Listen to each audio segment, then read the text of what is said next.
La duología de Amazing Spider-Man es algo complicada. De ser un reboot que dividió a la audiencia y decepcionó a la gente que quería ver una Spider-Man 4 de Tobey Maguire, a ser una saga envuelta en polémicas, planes extraños y mucho más. Todavía hasta el día de hoy, la saga guarda secretos que hoy vamos a descubrirlos todos. Para contestar el por qué, a pesar de todo, esta saga sigue siendo la favorita de varios fans. Tras la cancelación de Spider-Man 4 en 2010, Sony anunció rápidamente que un reboot de la saga estaba en desarrollo. De hecho, esta idea nació a la mitad de la producción de Spider-Man 3, ya que Sony no estaba seguro si Sam Raimi quisiera hacer más películas de Spider-Man. Pero una vez que el proyecto obtuvo luz verde, se buscó rápidamente a los nuevos protagonistas que sustituirían a Tobey Maguire y a Kristen Dunst. Entre las opciones para hacer al nuevo Spider-Man estuvieron nombres como Jamie Bell, Alden Ehrenreich, Frank Dillon, Andrew Garfield y Josh Hutcherson. Este último hizo una prueba que se puede encontrar fácilmente en YouTube, en donde veíamos un look y secuencias similares a la saga de Sam Raimi. Pese a eso, cuando este material fue filtrado en la red, la gente reaccionó negativamente a este, ya que no les gustaba el look del actor como Peter Parker. Igual esto no importó mucho, ya que como todos sabemos, Andrew Garfield fue quien se quedó con el papel. Como dato curioso, Andrew en una entrevista confesó que cuando se puso el traje de Spider-Man por primera vez en la prueba de vestuario, este lloró de la emoción, ya que desde siempre ha sido un gran fan de Spider-Man. Y ahora que ya hablamos brevemente del traje, como muchos sabrán, este fue criticado en su momento por ser muy diferente al diseño ya acostumbrado por las películas de Raimi y las series animadas del personaje. Sin embargo, hay artes conceptuales que muestran diseños interesantes sobre el traje. Algunos de estos dicen, ¡oh, pero qué mierda! Como estaba diciendo, algunos de estos diseños querían alejarse lo más posible de la saga de Sam Raimi. Sin embargo, y viendo varios de estos trajes, queda claro que la producción se pasó con lo de ser fuera de lo común, ya que a mi punto de vista estos diseños eran horribles.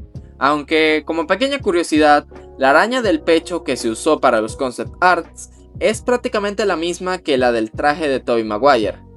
Y como una curiosidad sumamente escondida, es que esta pequeña parte roja entre la araña del pecho es un tanto parecida al diseño del traje de la obra de teatro de Spider-Man. Obra que no es por nada, pero da para un muy buen video en el futuro. Guiño, guiño. Pero ya volviendo al tema de los concept arts, y ya que mencioné a la saga de Tobey Maguire, por alguna razón hay un arte que prácticamente es el mismo diseño que el traje de Tobey. Uno que obviamente fue rápidamente descartado. Otros diseños que se pensaron fue uno más tipo armadura, los cuales, pese a que no se veían mal, no creo que hubiera sido una buena idea tener un diseño tan robusto para la primera película de un Spider-Man. Así pues, y luego de varios artes más, se llegó al diseño final, que hasta el día de hoy, e incluso viendo todo el proceso que tuvieron que hacer para haberlo creado, me parece que dicho traje está bonito. Y no estoy siendo sincero cuando lo digo. Como extra de este apartado, tenemos los web shooters, los cuales en esta ocasión sí se usaron para la película, teniendo desde el principio la idea de hacerlos más pequeños para que sea realista pensar que Peter sí los pudo crear por su cuenta. Y con ayuda de la tecnología de Oscorp, cómo no.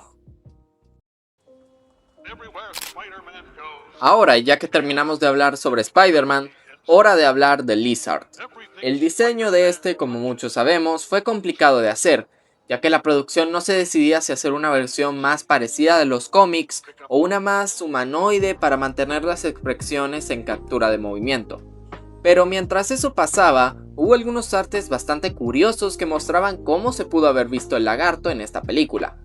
En uno podemos ver un diseño más monstruoso y que al parecer iba a tener algo parecido a alas entre los brazos, posiblemente basándose en un Dracobolans, que son una subespecie asiática de los lagartos que justamente tienen alas. Y ahora que me doy cuenta, ahora mismo estamos aprendiendo biología, así que hey. Si alguien les dice que pierden su tiempo viendo estos videos, muéstrenle esta parte a ver qué les dicen. Pero volviendo al tema de los artes conceptuales, hay unos cuantos que... ok, se ven lindos, creo. Bueno, fuera de bromas, este diseño fue hecho en base a la cara de Michael Fassbender, quien fue considerado para interpretar a Curt Connors en esta versión. Sin embargo, este al final tuvo que rechazar el papel debido a que iba a ser Magneto en X-Men First Class, decisión que a mi opinión fue la mejor que pudo haber tomado. De ahí, el lagarto tuvo más diseños, con algunos siendo materiales para memes. ¡Mamá, se me dio otro peje lagarto! Hasta llegar al diseño final que vimos en la cinta. Diseño que, como curiosidad, está basado en la primera aparición del lagarto en los cómics. Ahora, y pasando al material fuerte en esta ocasión, tenemos las escenas eliminadas, las cuales son bastantes, la verdad. Así que... damas y caballeros, sin antes mencionarles que esta información se me hizo más fácil conseguirla por el canal de Uncharted Robbie, el cual hizo un video hace más de 2 años donde mostraba varias de las escenas que voy a mencionar aquí, además de unas cuantas más que pude conseguir por mi cuenta y por la versión Blu-ray de la película. Así que aclarado eso, ahora sí, abrochen su cinturón. Para empezar fuerte tenemos la versión alternativa de la muerte del tío Ben. En esta versión, este estaría buscando a Peter, y entre los callejones ve a alguien que cree que es él. Seguido de eso, la cámara pasa a Peter y en ese instante se activa el sentido arácnido. Este va hacia el callejón donde hay mucha gente mirando aterrada, para darse cuenta que su tío ya hacía muerto en la acera, mostrando una escena que a mi opinión es algo más impactante que la que vimos al final. Otras escenas eliminadas más profundizaban en el Dr. Connors. En esta lo veíamos investigar más con Peter sobre la fórmula que hacían, dándole el pésame a Peter luego de la muerte del tío Ben, y la más importante a mi parecer, una donde nos presentarían a su hijo, el cual le daba más profundidad al personaje en su parte humana. Hablando de la parte humana de los personajes, se tenía planeada una escena extendida con Peter y Gwen, donde tomarían comida de un repartidor y tendrían una escena romántica en la torre del reloj. Curioso que hayan decidido que la escena del beso y la escena romántica pasaran aquí, porque como sabemos, en la secuela fue en este sitio donde Gwen... ya saben. Otras escenas relacionadas a Oscorp se enfocaban en este man, que para los que no sepan quién es, este es el Dr. Rata, el cual en la película final fue el quien aceleró todo el trabajo de Connors y quien indirectamente creó al lagarto por dicha presión. La escena del puente originalmente iba a ser más larga, con un enfoque extra al Doctor, con este incluso siendo salvado por Spider-Man. Que hablando de esta escena, habían otros fragmentos complementarios de la escena que al final no vimos, los cuales en mi opinión pudieron haber dejado más claro el mensaje de la escena, que es que Peter se da cuenta que con su poder puede ayudar a otros, basándose también en las palabras del tío Ben. Siguiendo con el Dr. Rata, había una escena alternativa donde Peter y Connors estaban en las alcantarillas y este, además de hablarle a Peter sobre algunas cosas de su padre y de su plan, posteriormente se transformaría nuevamente en el lagarto. Pero antes de que su transformación se complete, el Dr. Rata aparece y le hablaría a Peter de varias cosas, de experimentos de Oscorp y de los planes de Richard Parker. Sin embargo, y antes de que pudiera escapar con Peter, el lagarto aparecería y terminaría comiéndose la cabeza del Doctor. Pero ahí no termina la cosa en cuanto a las escenas eliminadas, ya que si prestaron atención, esta escena de Peter estando con Connors en las alcantarillas es totalmente alternativa y no embona con la versión final que vimos en cines. Pues bien, la explicación previa de la escena que ya les comenté es la siguiente. El lagarto, como en la versión final, llegaría a la escuela de Spider-Man luego de descubrir su identidad, y luego de una escena medio rara con unos estudiantes, es que de verdad menos mal la quitaron porque pues solo miren eso, se ve muy raro. La pelea con Spider-Man permanecería prácticamente igual, solo que añadiéndole un segmento extra donde Peter intenta razonar con Connors. Este pelea por el control por un momento, pero termina golpeando con la cola a Peter y se va lejos. Posteriormente a eso, Spider-Man encontraría a Connors en los baños y este último le pide ayuda, llevándolo a las alcantarillas donde guardaba sus investigaciones. Escena que la verdad le añadía mucho más a la película y que hacía ver con más sentido el hecho de que Spider-Man estuviera sin máscara en la escuela. Siguiendo con las escenas del lagarto, hay una animación de una pelea eliminada de este contra Spider-Man, la cual se desconoce en qué punto de la cinta iba a estar, pero que no deja de ser interesante porque primero, al parecer esta pelea iba a ser de día, y segundo, la pelea se extendía entre los edificios de la ciudad. Algo muy interesante que a mí en lo personal me hubiera encantado ver. Y siguiendo con las peleas, de último momento pude encontrar unos artes que muestran que cerca del final de la película habría una pelea entre Spider-Man y Lizard, ya que Spider-Man iba a interceptarlo, y estos tendrían un enfrentamiento encima de un bus turístico. Incluso en la escena el Capitán Stacy iba a estar involucrado, ya que este estaría persiguiendo al bus con las patrullas policiales para así capturar a Spider-Man. Algo interesante que, como se imaginarán, nunca se pudo concretar esta escena, seguramente por falta de tiempo. Ahora, y para ir cerrando con el video, veamos unas cuantas escenas extras que la verdad no necesitan tanta explicación. Originalmente iba a haber un enfoque extendido sobre el amor de Peter hacia los skateboards, y de este en su escuela. También iba a haber una escena donde el portero de la casa de Gwen no lo dejaba pasar debido a que Peter no quería mostrar su mochila y debido a eso tuvo que subir el edificio. Más interacciones con la tía May y pequeños segmentos extendidos de Spider-Man con el traje. El final de la película también iba a ser diferente, ya que tendríamos enfoques a la ciudad y a los ciudadanos reaccionando por las personas convirtiéndose en lagartos. También en la escena de las grúas, Spider-Man primero iba a colgarse de un helicóptero, en donde una reportera habría una referencia a JJ Jameson, y luego pararía a unos lagartos ganándose así los aplausos y halagos de la gente. En la torre de Oscorp, Gwen tendría un encuentro más directo con el lagarto, donde este último explicaría un poco más su plan y finalmente, en la pelea final, antes de que el Capitán Stacy llegara, Lizard y Spider-Man tendrían una pelea un poco más violenta, con el lagarto rompiendo uno a uno los lanzarredes a Spider-Man y hablándole de cómo su padre lo abandonó. Spider-Man también mencionaría el uso correcto del poder y de que él seguirá peleando, algo que de haberse quedado hubiera sumado mucho más a la película. La producción de la cinta empezó incluso antes del estreno de la primera película, con un borrador en producción desde inicios de 2012, y con el pasar del tiempo y el estreno de la primera cinta, se planearon varias cosas para la secuela. El primer cambio que harían sería cambiar el estilo de la primera película, ya que este estilo fue bastante polémico entre los fans, por lo cual en la secuela se cambió ese tono oscuro por uno más colorido y fiel a los cómics. Y para remarcar ese nuevo tono de la cinta, se decidió modificar el traje de Spider-Man, el cual había sido muy criticado por alejarse del estilo ya establecido por las otras versiones del personaje. Con la idea de que esta nueva saga del arácnido se basaba más en los cómics Ultimate, muchas de las poses y diseños del traje fueron directamente sacados de dichos cómics. Pero mientras realizaban el diseño final, se hicieron varios conceptos para el traje, desde cambiar los lentes de la primera película por unos blancos, uno un poco más experimental con ojos grandes que hasta incluso tenía la araña de la trilogía de Sam Raimi, otros que iban más a algo tipo armadura, e incluso se consideró usar por alguna razón el traje de Miles Morales de los cómics para la película, concepto que por más que busqué no encontré el por qué hicieron un concepto así para la película. Y así sucesivamente los conceptos iban evolucionando hasta llegar al traje final diseñado por Deborah Lynn Scott. Además del traje, se crearon los Web Shooters 2.0, los cuales también tuvieron algunos artes conceptuales interesantes que luego evolucionaron al producto final.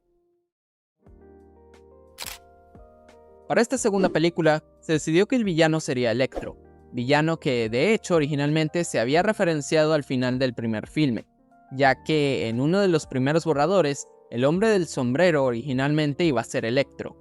Esto comprobándose con el hecho de que en la escena postcréditos donde habla con Connors, desaparece justo cuando cae el rayo. Con esa idea en mente de que este misterioso personaje sería Electro, Se hicieron algunos conceptos con un Electro caucásico con rayos amarillos más parecidos al Electro del 616. Sin embargo, tiempo después se decidió cambiar la base del diseño por el Electro de los cómics Ultimate, además de cambiar su historia completamente, pasando de tener rayos amarillos a rayos azules. Aún así, con ese cambio, se realizaron más conceptos para probar qué diseño lucía mejor. Desde uno con cabello eléctrico y ropa que, a mi opinión, se veía bastante cool, hasta conceptos más apegados al producto final. Como dato curioso, para diseñar a Electro, la producción estudió el comportamiento de las tormentas y el sistema nervioso del ser humano para lograr un diseño realista y que lograra verse muy poderoso. De hecho, por No Way Home, sabemos que dentro de las películas live action de Spider-Man, Electro es el villano más poderoso. Y hablando de villanos, aquí empezamos con los problemas de producción de la película. La idea del director Mark Webb para esta película era sembrar varias semillas para el futuro de la franquicia, pero que a la vez la película pudiera sostenerse por sí sola, algo que tal vez con tiempo y más libertad creativa se hubiera logrado, pero eso cambió cuando la nación de Sony atacó.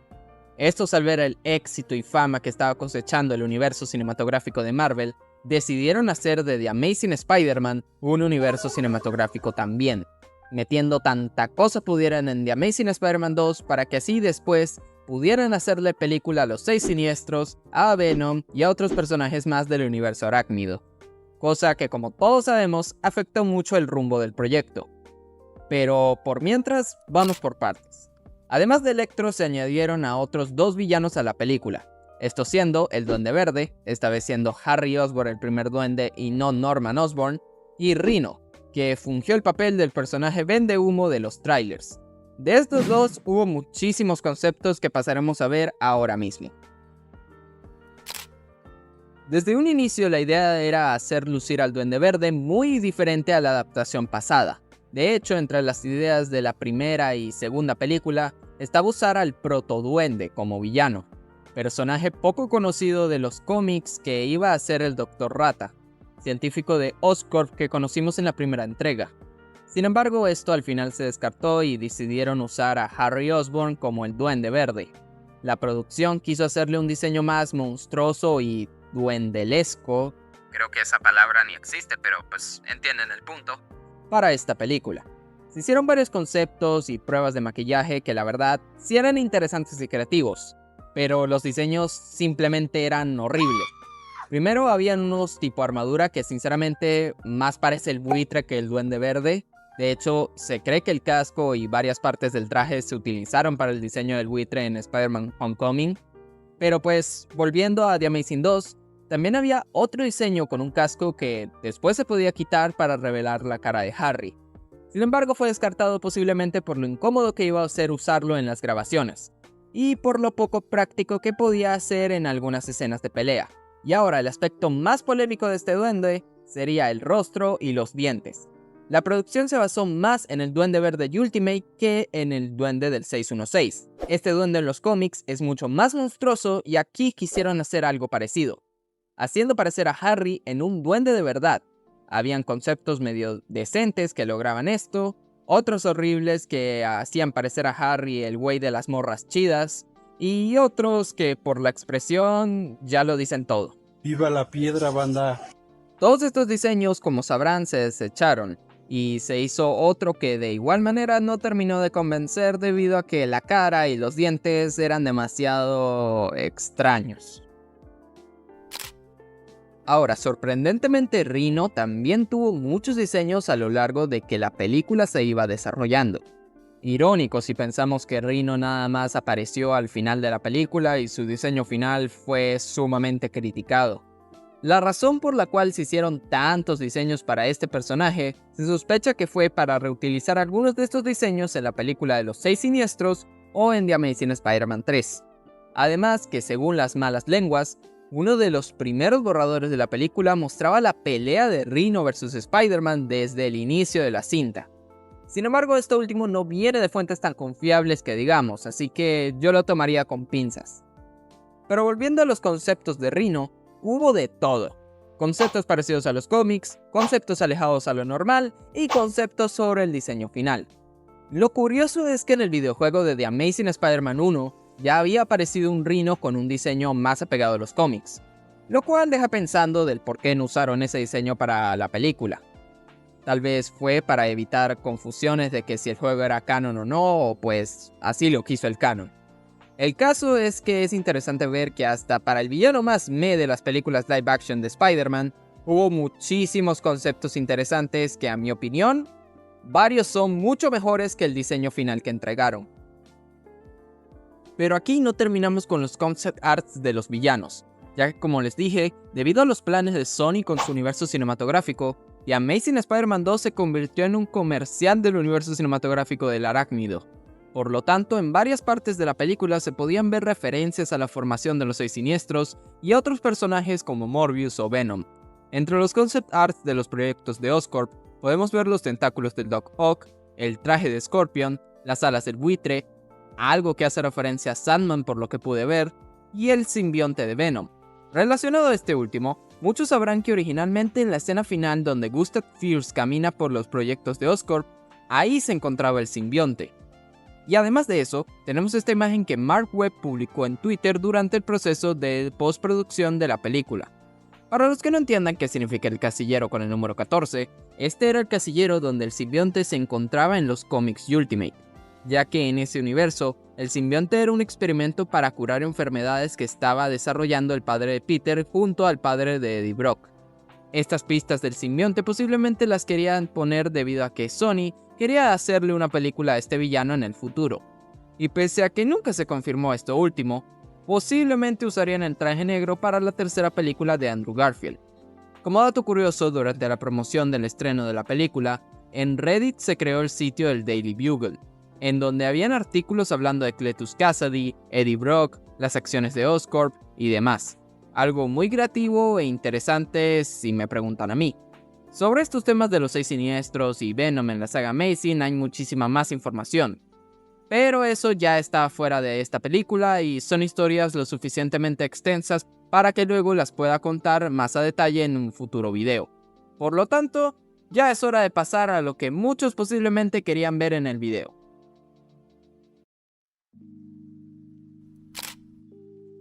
Muy bien, de todas las películas de Spider-Man y de todas las películas de superhéroes que hemos revisado en esta sección hasta ahora, definitivamente The Amazing Spider-Man 2 es la que más escenas eliminadas tiene. Y algunas de estas hasta el día de hoy no están disponibles completamente al público. Por lo cual el día de hoy nos toca un largo camino que recorrer. Así que sin más, empecemos a verlas. La secuencia inicial con los padres de Peter duraba un poco más, con un vistazo al piloto del avión, a Richard peleando con el asesino y con el mismo resultado de la muerte de ambos personajes. O bueno, al menos eso parecía, pero pues ya hablaremos de eso más tarde. Varios segmentos de la persecución con Rhino estaban extendidos, con Spider-Man haciendo más acrobacias y un enfoque extra a los ciudadanos. En la graduación, Flash Thompson aparecía para agradecerle a Gwen por toda la ayuda que le dio para la universidad y hablar también un poco con Peter, ya que al final de la primera película, él y Peter habían hecho las paces y se convirtieron en grandes amigos. Como recordarán, alrededor de la película aparecía el Capitán Stacy como forma de recordarle a Peter que estaba incumpliendo la promesa que le hizo al final de la primera cinta. Pues bien, en la misma escena de la graduación iba a aparecer el Capitán Stacy, pero con una diferencia muy importante, y es que este se iba a mostrar ensangrentado y con heridas hechas por el lagarto. Esto se eliminó posiblemente por la clasificación de la película, y aunque no me crean, esto no fue lo único que se eliminó por ese motivo. Pero pues, como bien dicen, Sigan bien. Max Dillon iba a tener más profundidad en sus motivaciones para hacerse malo, ya que en la escena donde vemos su departamento, originalmente conocíamos a su madre, la cual supuestamente estaba enferma y Max la tenía en su casa para ayudarle. Aún así, su madre se burlaba de él cuando éste le decía que es su cumpleaños. Lo más triste de esto es que se tenía pensado que después del accidente de Max, se mostraba que su madre en realidad no estaba enferma y estaba feliz cobrando el dinero que le habían dado porque su hijo supuestamente había muerto. Algo que enojaría muchísimo a Max y le daba más razones para hacerse un villano. Algo que al final por la duración de la película se terminó eliminando. Y terminamos con un Electro que más parece que se volvió malo solo porque Spider-Man no se acordó de su nombre. Hablando de Spider-Man, la escena de montaje donde lo vemos salvar a gente era más extensa. Incluso este tenía un ladrón que tenía una máscara casera de él. Pero como se imaginarán, estas escenas también se eliminaron por la duración de la película. Ahora pasando ya más a Peter Parker, toca hablar de varias cosas. En los primeros borradores se tenía pensado incluir a JJ Jameson. Sin embargo, la producción terminó por no incluirlo debido a que no encontraron a alguien más que pudiera hacer del personaje que no fuera J.K. Simmons. Lo curioso es que este último, en una entrevista de hace mucho tiempo, dijo que él estaba dispuesto a regresar como Jameson incluso si no era el mismo que el de las películas de Sam Raimi. Cosa que, como vimos, terminó en que para la saga de Tom, este fuera JJ Jameson en el UCM. Pero volviendo a Amazing 2 y a los personajes que necesitaban un recasteo, tenemos uno de los personajes recortados ya muy conocidos por los más fans de la saga Amazing. Originalmente, Mary Jane iba a aparecer en esta película.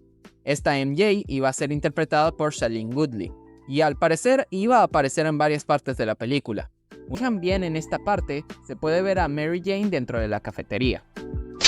Ahora pasando a Oscorp, había más escenas de Felicia, la secretaria de Harry, que sabemos por obviedad que tarde o temprano se convertiría en Black Cat.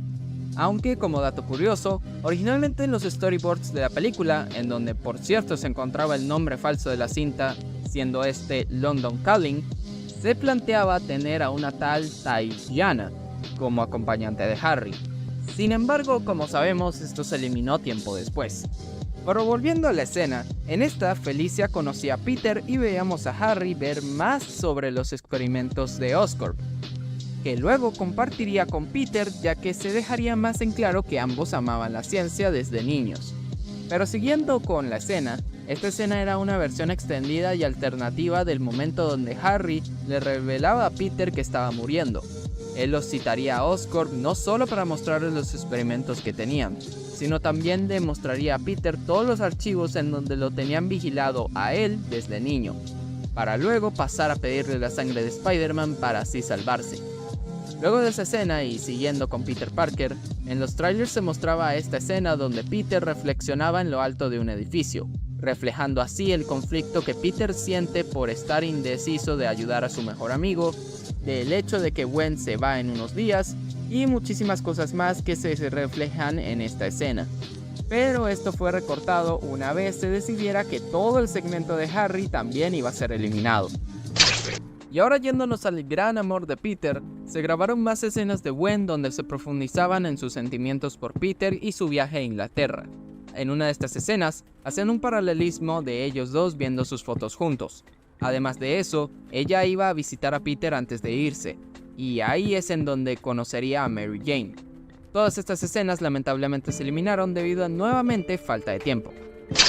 Y como continuación de la escena previa donde Gwen visitaba la casa de Peter, teníamos un diálogo donde la tía May y Peter hablaban, y May le dice que no deje ir a Gwen porque no le queda mucho tiempo. Algo muy bonito que de hecho se rumorea que es de los pocos diálogos que dejaron para la tía May del primer borrador. Esto porque supuestamente en el primer borrador hacían más referencias a su pasado. Esto porque, como algunos recordarán, en esa época existía el rumor de que, por alguna razón, Sony quería hacerle una película en solitario a la tía May. Cosa que viéndolas ahora con películas como El Muerto, creo que ya no me suenan tan descabelladas. Ya acercándonos al final, tenemos la transformación extendida del Duende Verde. Aquí se veía más a detalle la transformación de Harry y cómo una vez que se sube al planeador, empieza a matar a muchísimas personas en Oscorp con las bombas calabaza.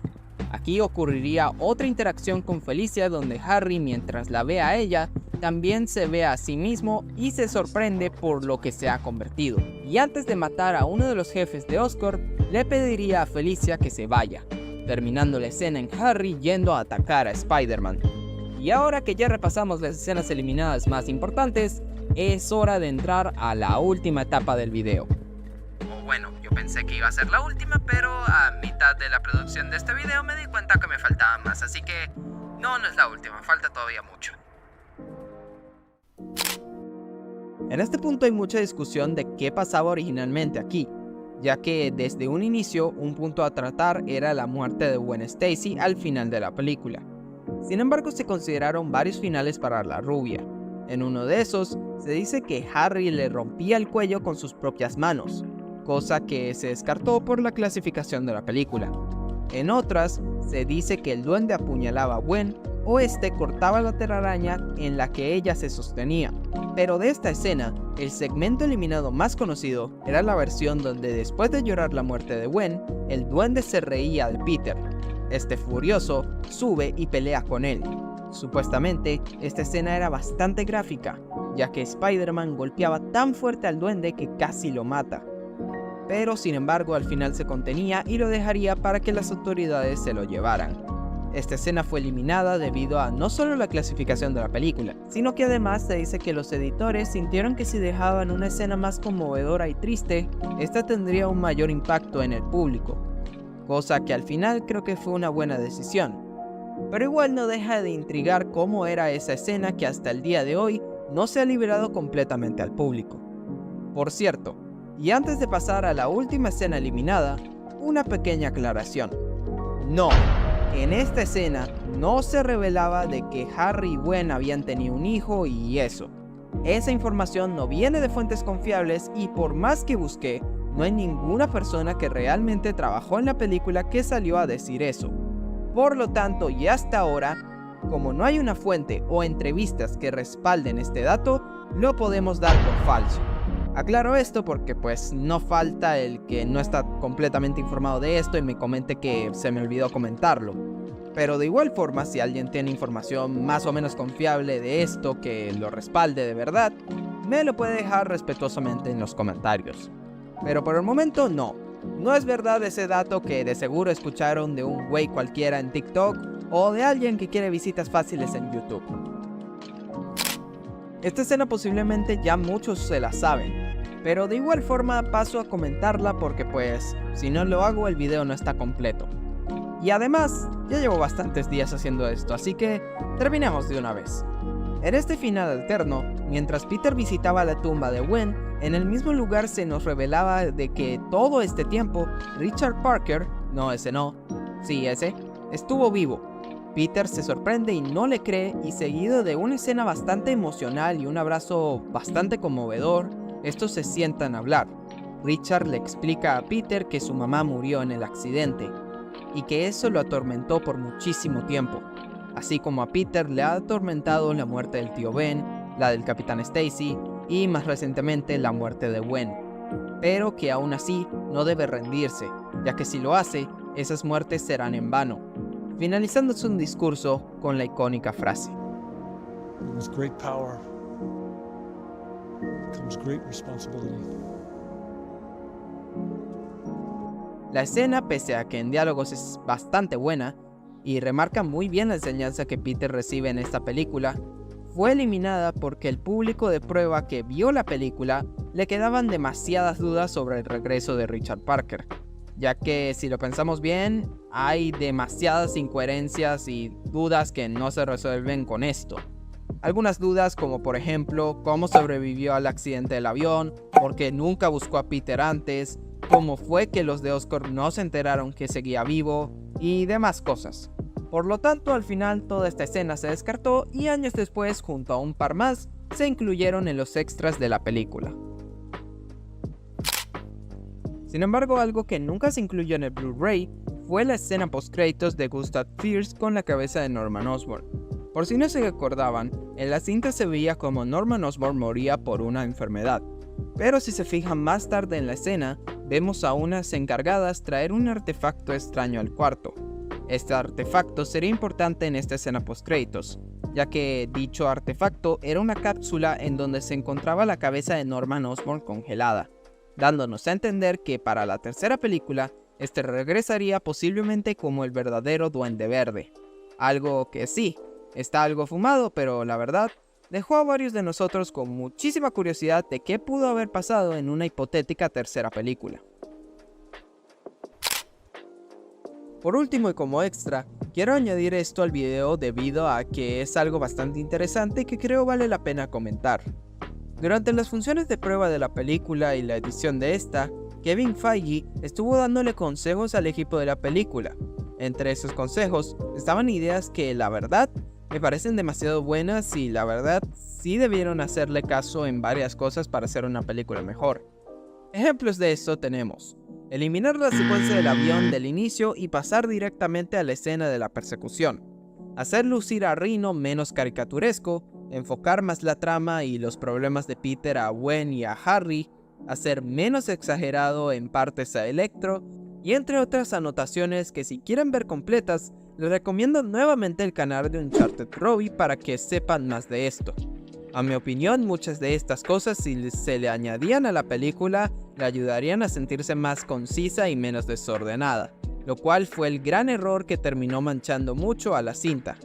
Se rumorea que Sony, o más específicamente Amy Pascal, no hicieron caso a esto debido a que querían alejarse lo más posible del UCM en ese entonces, ya que recordemos que años atrás, Marvel intentó recuperar a Spider-Man negociando con Sony para meter la Torre Oscorp en Avengers 1, pero dichas negociaciones no llegaron a nada. También recordemos que tiempo después, Kevin Feige admitió que consideró por un breve tiempo meter al Spidey de Andrew al UCM. Sin embargo, debido a la dirección que había recibido la saga Amazing, esto terminó por descartarse completamente. Después de ver todo lo que se tenía planeado para ambas películas, te preguntarás, ¿qué tenía pensado Sony para el futuro que tanto quisieron presentar en la segunda entrega? La respuesta es curiosa cuanto menos. En la planeación de la primera cinta de The Amazing Spider-Man, se tenía pensado hacer de esta una nueva trilogía, cosa que se confirmó tras la buena recepción taquillera de la primera película. Sin embargo, en medio de esto pasó algo. En 2012, mismo año donde salió The Amazing Spider-Man, se estrenó The Avengers, la conclusión de la primera fase de Marvel Studios en el cine. La idea de este universo era hacer una serie de películas interconectadas que culminarían en la unión de los héroes más poderosos del planeta contra un mal mayor. Y para sorpresa de todos los ejecutivos que pensaban que esto no era una buena idea, fue todo un éxito. Los Vengadores rompieron récords en taquilla y casi se convirtieron en la película más taquillera de todos los tiempos en ese entonces. Y al ver lo exitoso que estaba haciendo Marvel entre el público, Sony decidió que The Amazing Spider-Man ahora sería un universo cinematográfico. Así fue como metieron mano en la segunda película para meter referencias a los Seis Siniestros, Black Cat, Venom y los proyectos de Oscorp para el futuro de este universo. Sin embargo, no contaron con el hecho de que entre más cosas añadían a la trama de la secuela, el enfoque de esta se perdía cada vez más, ocasionando así que cuando salió la película, la crítica la destrozó. Además que los fans quedaron bastante divididos tras ver la cinta. Esto se reflejó en la taquilla, que pese a no ser un fracaso rotundo, de hecho siendo números bastante aceptables, no lograron superar a la primera cinta, y de las películas live action de Spider-Man, esta fue la menos taquillera.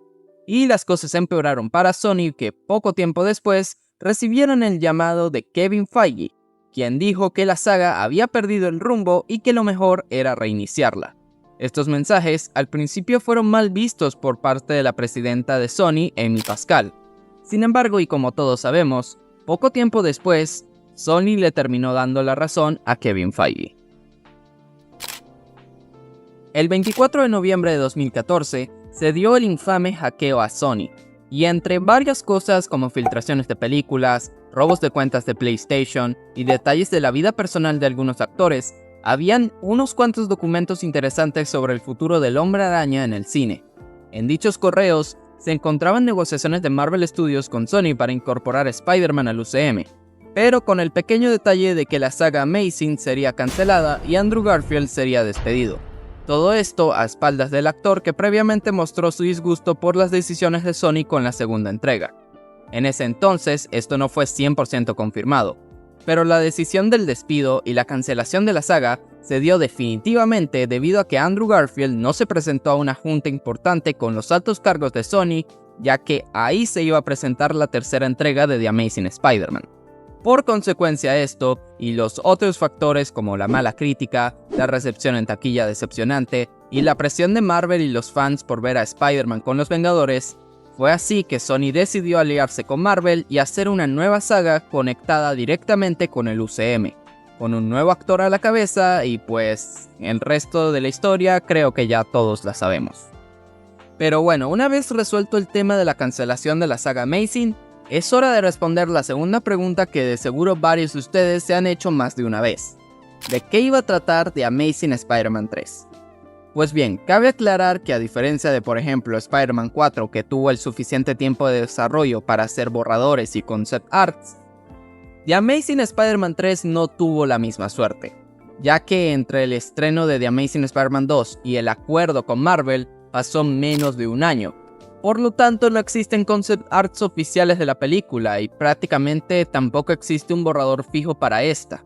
Solo planes e ideas iniciales que se tenían antes de la cancelación de la saga. Y por suerte, gracias a algunas entrevistas, conocemos algo de estas ideas. La primera de estas fue hecha por Denis Leary, actor que interpretó al Capitán Stacy, quien comentó que una de las ideas era que Peter encontraría una forma de resucitar a sus seres queridos muertos. Y relacionado a eso, Mark Webb, tiempo después, comentó en otra entrevista que la idea principal era continuar con la escena postcréditos eliminada de la segunda película, donde se veía la intención de resucitar a Norman Osborn para luego convertirlo en el verdadero Duende Verde. Con esto podemos hacernos la idea de que esta tercera entrega adaptaría en parte el arco de los clones, o sería una especie de adaptación libre de este cómic. Cosa que a la vez de interesante iba a ser algo riesgoso, ya que esos cómics normalmente no son muy queridos por los fans. En otra entrevista con Andrew Garfield, este dijo que la idea de esta tercera entrega era también profundizar mucho más en los sentimientos de Peter tras los sucesos de la segunda película. Sentimientos que según teorías podían derivar en cosas como por ejemplo el traje negro o enfrentamientos mucho más violentos durante la película. Sobre los villanos, como dije, el principal iba a ser Norman Osborn, aunque por obviedad sabemos que Rhino aparecería al comienzo como forma de continuar el final de Amazing 2. Algunos rumores también apuntan a un desarrollo más profundo sobre The Gentleman, quien así como en los cómics, crearía a los 6 siniestros, los cuales oficialmente por los créditos de The Amazing 2 sabemos que eran el Duende Verde, Vulture, Kraven, Mysterio, Rhino y Octopus. Por lo tanto, fácil en esta tercera entrega hubiéramos visto ya sea a Kraven, Buitre o Octopus como villanos, ya sean secundarios como principales. El plan original de Sony era que The Amazing Spider-Man 3 saliera en junio de 2016 y que una The Amazing Spider-Man 4 saliera en mayo de 2018. Sin embargo, tiempo después los planes cambiaron, ya que Sony primero quería sacar los 6 siniestros para luego ponerlos en The Amazing Spider-Man 3.